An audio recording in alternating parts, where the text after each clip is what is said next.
Welcome to Wrestle MSX. I'm Michael. And I'm Sally. Sit back, relax, and enjoy our review of Wrestlepalooza.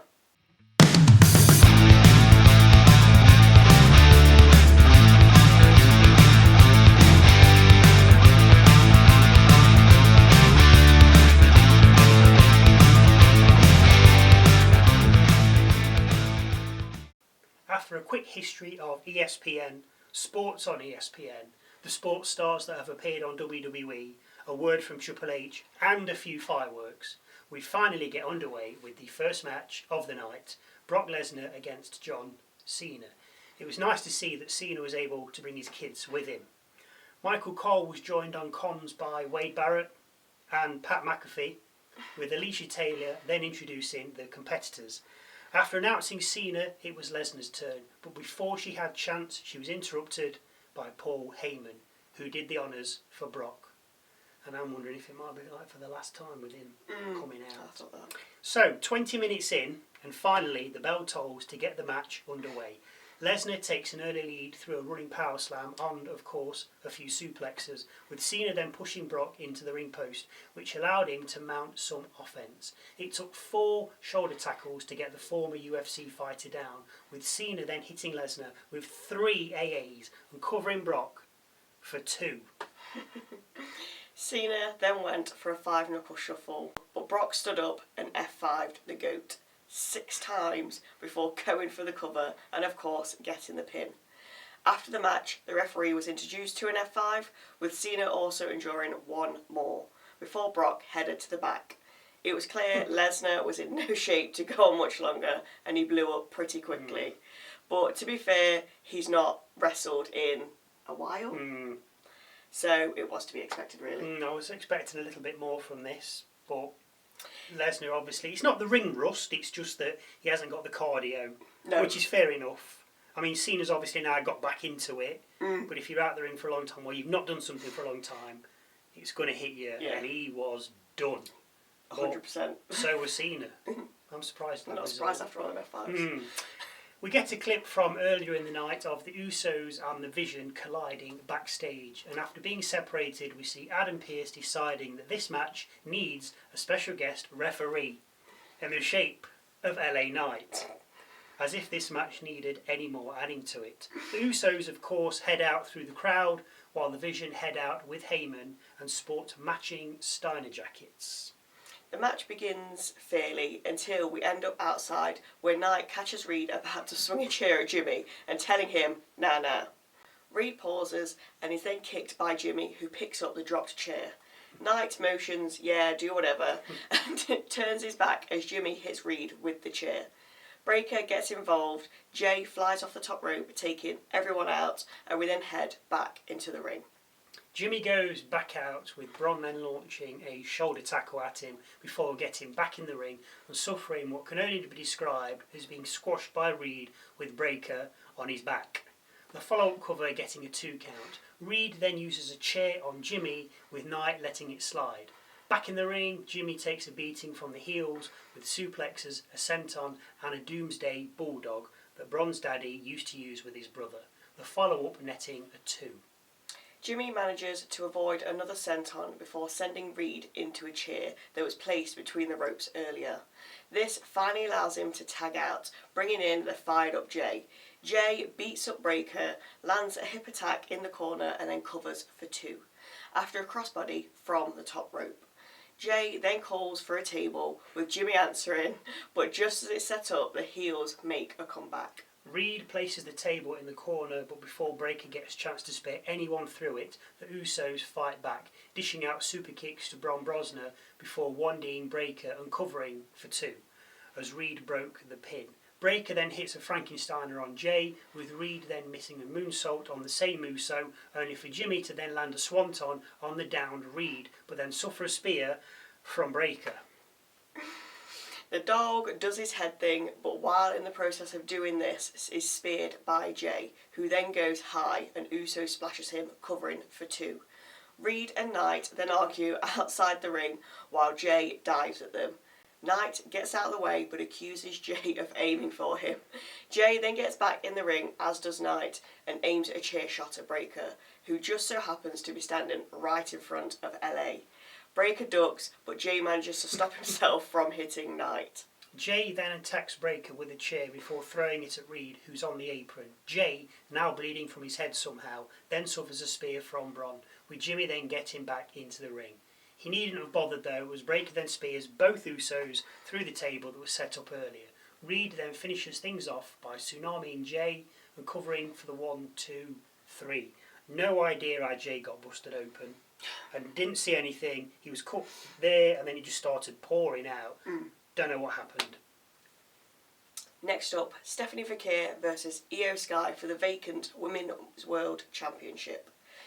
After a by-the-book technical start and various takedowns, we move to counter-pin combos, which only ever result in a 1.5 count for each competitor. A back body drop by Vaquer is met with a drop kick from Sky, with the match then slowing a little as the crowd quieten down. A running leg drop nets Vaquer a 2 count cover with a snap suplex and chin lock the follow-up moves. Sky grabs a backbreaker which takes it out of both women before executing those awful looking uppercuts and a springboard missile drop kick which sends Vaquer from the ring. Sky then follows with a dive out the ring. Vaquer then counters a sunset flip powerbomb from the apron and hits Sky with a crossbody from the top rope to the outside before we head back in the ring. I think the outside of the ring we see more action tonight. A snap suplex by Vaquer is equalled by a German one from Sky, which is then returned by Vaquer. The two then exchange laboured blows in the middle of the ring, with Vaquer then looking for the Devil's Kiss. Sky counters and locks in a crossface, which Vaquer manages to escape. Sky gets a 2 count cover after a Hurricane Rana takedown, and then hits a bullet train and goes for over the moonsault. Vaquer gets her legs up though, hits the Devil's Kiss, followed by the SVB, and then covers for the 1, 2. Sky kicks out. We end up on the top rope with Sky performing a Spanish fly, followed by 2 more bullet trains, the second of which Sky removed her knee pads for. Sky then plants a running knee to Vaquer's face before going high again and missing a moonsault. Vaquer then goes up, lands a spiral tap, no me either, covers Sky and picks up the 1, 2, 3. Stephanie Vaquer is now the Women's World Champion. Good. Yeah. Let's hope she can make it as big as Ripley did when she had it, because Ripley made it quite a big deal. But you start keeping them in the background, you kind of lose it and you forget about it. So let's keep her on TV. Pat McAfee has left comms, clearly too busy for WWE. What's he doing? It's like 9 o'clock over there. Where's he going? Before we get the match we've all been waiting for, Mr. and Mrs. versus Mr. and Mrs. The Rollins look like absolute... While CM Punk sports his new husband attire.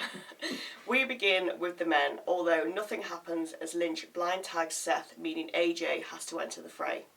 Becky dances around the ring away from Lee, cheap shots Punk and then dives out the ring, gets back in and re-tags Seth, with the heel couple then dropping down to the outside from the apron. It's going to be one of those matches. And it is one of those matches. Seth and Becky then decide to have a ringside smooch, gross, with Punk then diving out of the ring to break it up, because he'd seen enough as well. We get back in the ring and watch as finally a wrestling match breaks out. An atomic drop, chop, and 2 double axe handles from Punk keep Seth down, but a third axe is stopped by Seth, who lines up a pedigree, only for it to be counted into a GTS, which he then, in turn, fights out of. Seth forces Punk to the outside, with Lynch then pushing Punk into the ring steps. We get back in the ring, where the going is slowed right down after Seth drops his own double axe handle on Punk. The heels have another kiss. Surely that's a tag. Well... With Seth then choking Punk on the middle rope. Lynch cheap shotting Punk again when the referee's not looking. After a move a minute and laying on the mat, the snooze fest picked up, with Punk finally tagging in Lee. Only the ref never saw it, so didn't allow Lee into the ring. Mr. and Mrs. Heel then double-teamed Punk, with Seth gorilla press slamming Becky onto Punk. Only Punk moved, leaving Becky to eat the mat. Becky rolled out the ring, with Punk then sending Seth out too. Punk then went to tag Lee, but Lynch pulled her from the apron. Seth hits a Falcon Arrow, but Punk kicked out of the follow-up pin on 2. Seth mocks Lee by skipping around the ring before exiting and skipping around her as she lays on the outside. Seth gets back in the ring, skips too close to the sun and gets burned as Punk levels him with a GTS. Nice Icarus metaphor. Why, thank you. Lynch tries to stop Punk making the tag but fails as Lee finally enters the ring. Of course, she batters Lynch with hair pulling, a spin kick and crossbody from the top rope and into cover for 2, with the crowd chanting, "You still got it." Let's just give it a beat, shall we?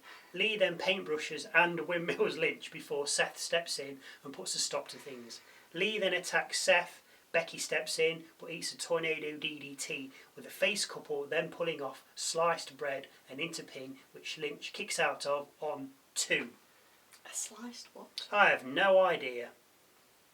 Mr. and Mrs. Punk then hit twin knees, twin bulldogs and twin shining wizards before Lee locks in the Black Widow.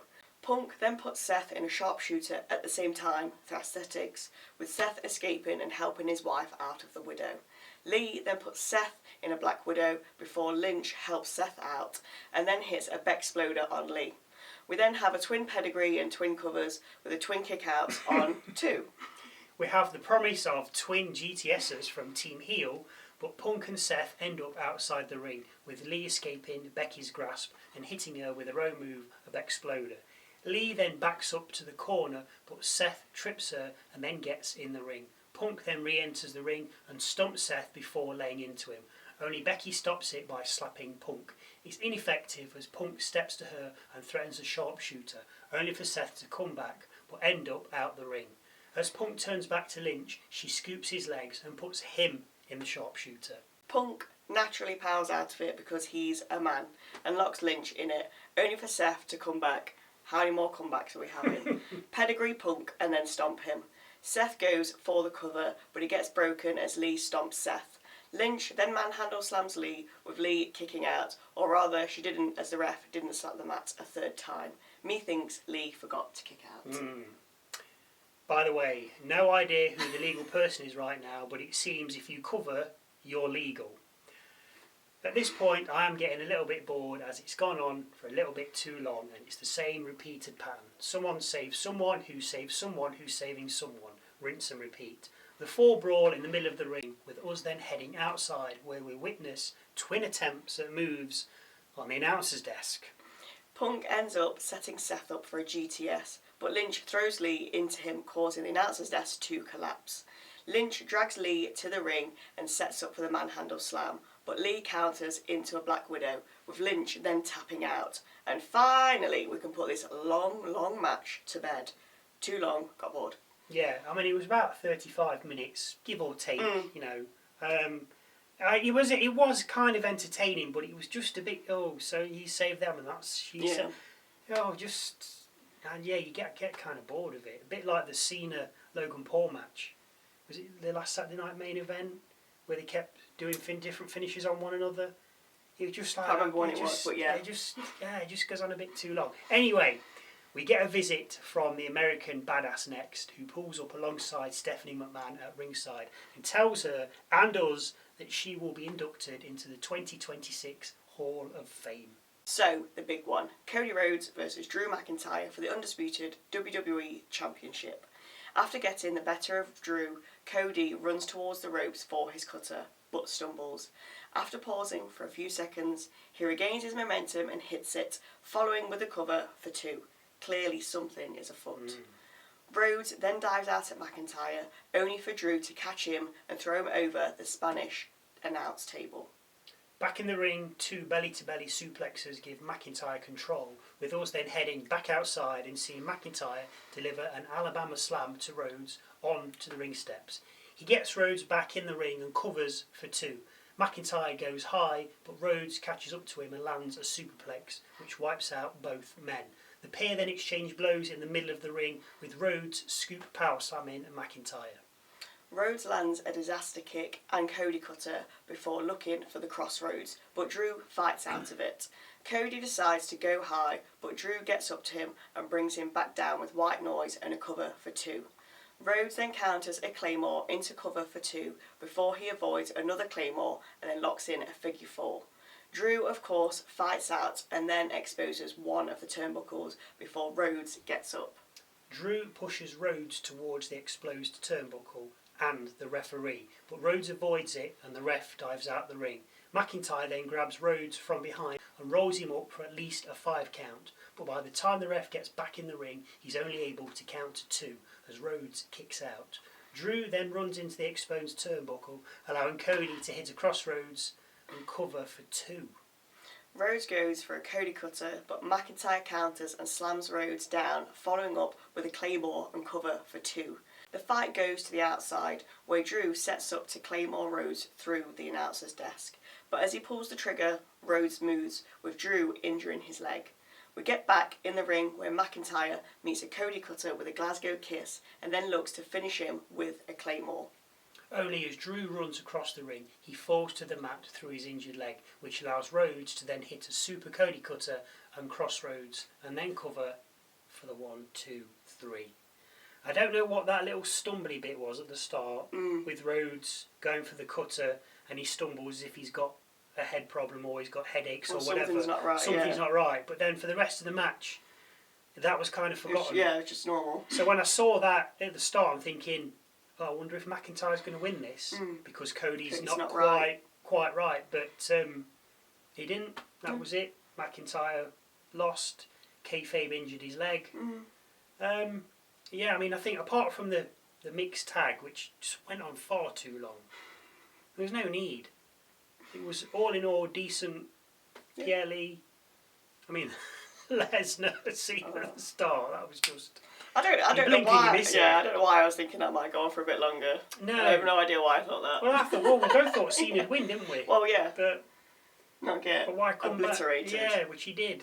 Anyway, look, enough about that. If you enjoyed that, then give us a like, and if you really liked it, please consider giving us a subscribe. Whatever you do, thank you for watching. And hopefully we'll see you Tuesday for Raw.